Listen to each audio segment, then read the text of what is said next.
Amazon is winding down some of its DEI programs, going so far as to calling them outdated.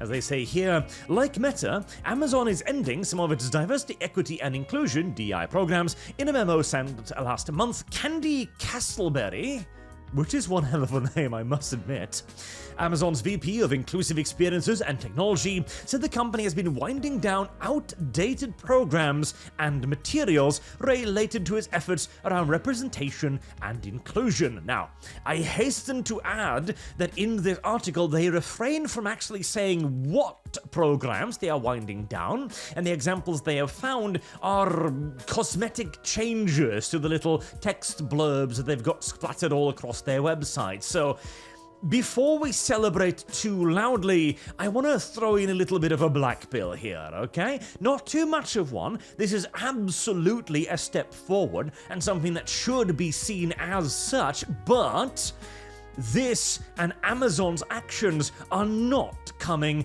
as just genuine changes of heart. Candy Castleberry here, the DEI representative of Amazon, didn't wake up one day and go, "Shit, censorship bad. Oh my god." And here we were, spreading that like wildfire. Oh, what silly willies we have been. Of course not. Mark Zuckerberg wasn't like, we gotta get rid of fact checkers, and we gotta recommend some more political content too. Maybe even dramatically reduce censorship. In fact, this happened so suddenly, the fact-checkers themselves didn't receive any notice until Zuckerberg just sent them an email out of nowhere one day and went like, "You're fired."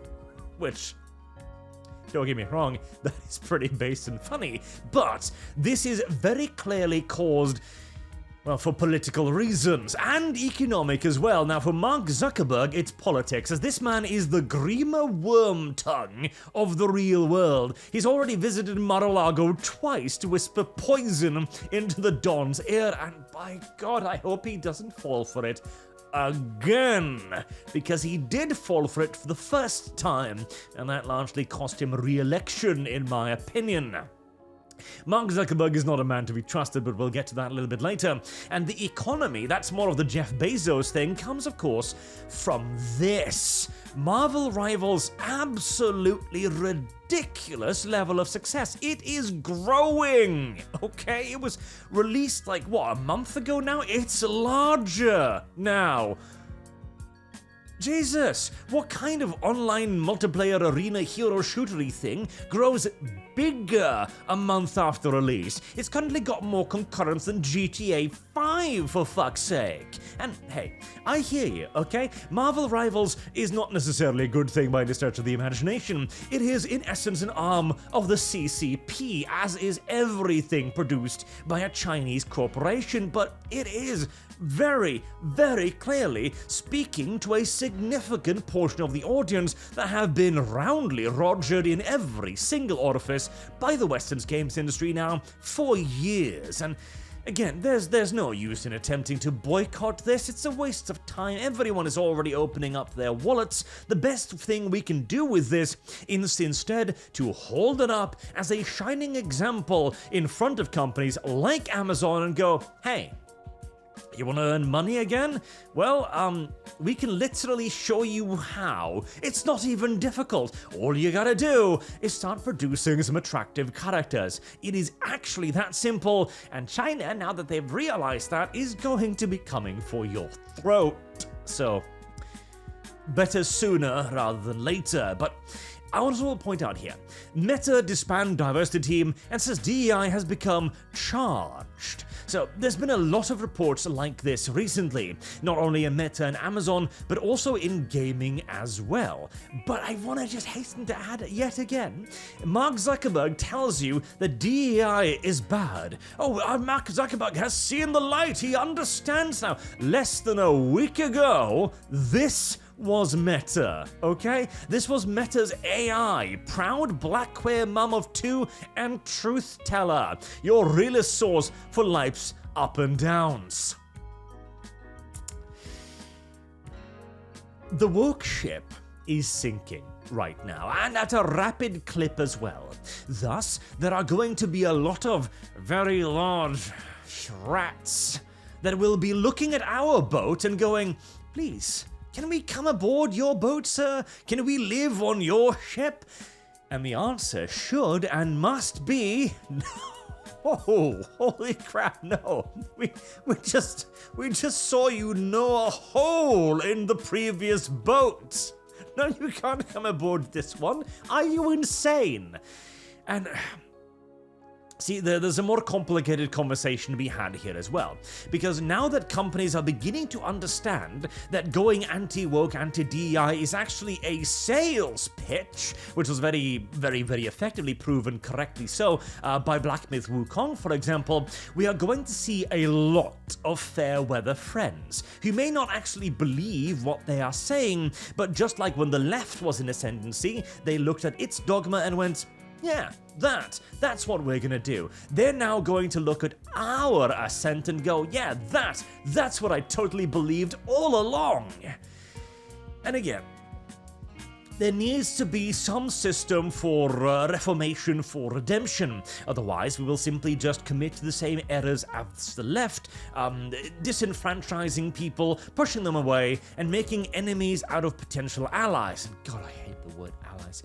But you get my drift, right? There needs to be some way back, even if you've done terrible things in the name of leftism. Perhaps you were genuinely misinformed or misled. But there are certain individuals who cannot be left back under any circumstances. Mark Zuckerberg, the literal Grima Wormtongue of the current world, is one of them. This man will say literally anything if it gets him into a position of power. See, a large percentage of the people who go for extremist solutions aren't doing so because they genuinely believe in their ability to succeed. They do so because it is where they can wield the greatest amount of just ass-backwards power, of unaccountable authority, which they can use to bully others with. Mark Zuckerberg is that. Mark my goddamn words. These are people that should, whenever possible, be frozen out of the anti-woke movement, or whatever you'd call it. We don't need these people. They are an active detriment to anyone's cause and will only drag us down to a path of nonsensical leftism. They should be refused. Now, how to identify them? That's going to be one of those complicated questions yet again. And I also want to point out it's not all roses just yet. There are still plentiful companies that are moving further in the direction of wokeism, like Squeenix here, for example, which recently announced that they would start banning players and customers who were harassing their employees or their CEOs, apparently. Remember when we talked about a little while ago how Ubisoft basically was trying to get everybody to forget about Assassin's Creed? And because, they can't ban somebody from playing their game and talking about it? Oh, well, Square Enix heard that apparently and thought to themselves, that's the solution. What we really need to do is find a way to just ban people from playing our game. If there's a large internet critic we're worried about might shit on our video game, well, let's just figure out who he is, what his Steam account is, and prevent him from getting it. Well, there you go. And hey, you know what? If they manage to get YouTube in their pocket, which they might, YouTube has always been eager to deep throat the corporate cock, they could maybe do it. Now, I think this will backfire monstrously and end with an absolute raw dog dicking for Square Enix more so than anything. This is a nonsensical, unenforceable thing that they're trying to do here, in my opinion. But who knows? Terrible ideas have certainly become commonplace in the games industry before, and in fact, it seems as if we have codified the canonization of terrible ideas in the games industry. And some companies are genuinely ideologically conquered. Like Wizards of the Coast is not going to go like, oh yes, DEI was a terrible mistake, that woke is nonsense, oh, what were we thinking? No, I'm pretty sure Wizards of the Coast will plant their flag on this hill and die on it as well, and I am happy to see it. I mean, we have male succubuses now. we kind of had that already in the form of incubuses, and we also have male medusas, which also have existed before. They're just, gorgons, but details. Some companies will not change their tunes. Others will do so, but as I've said previous occasions, well, gradually. What Amazon is doing here, it's not, turning around 180 degrees and going, yeah, screw those woke censors, F them. Instead, it's going, political winds are shifting. Begin to turn very, very, very, very slowly and gradually, so that we don't piss off the wokeist crowd too much. We'll try to keep this on the down low, whilst also appealing to their political opposition. That's what they're going to do. In fact, I wouldn't be surprised as well if, again, we see the rise of content that is intended to kind of strike a middle ground between wokeist and not wokeist. Like, bringing up a very clear woke talking point one moment, and then kind of next going like, haha, look at that silly thing, in an attempt to strike a perfect balance in between the two. I also wouldn't be surprised if the DEI hires in these various companies might begin wising up to what's happening as well, as we saw with the recent removal of a transgender storyline in, what is it, a Pixar movie? A Disney cartoon production, and all of the employees there going, oh, this is terrible, how could they do this? Well, some of those people are intelligent. Not all of them, God help me, but some of them are smart enough to realize that, we're gonna have to start hiding our subversion again. Like that other Disney executive who said she was pushing in diversity wherever she could, and she was surprised by how little pushback there was. Well, the rats are going to still be there. They're just going to have to go under the surface for a little bit. So, whilst all of this should be celebrated, these are all positive turns, we must be warier now more so than ever.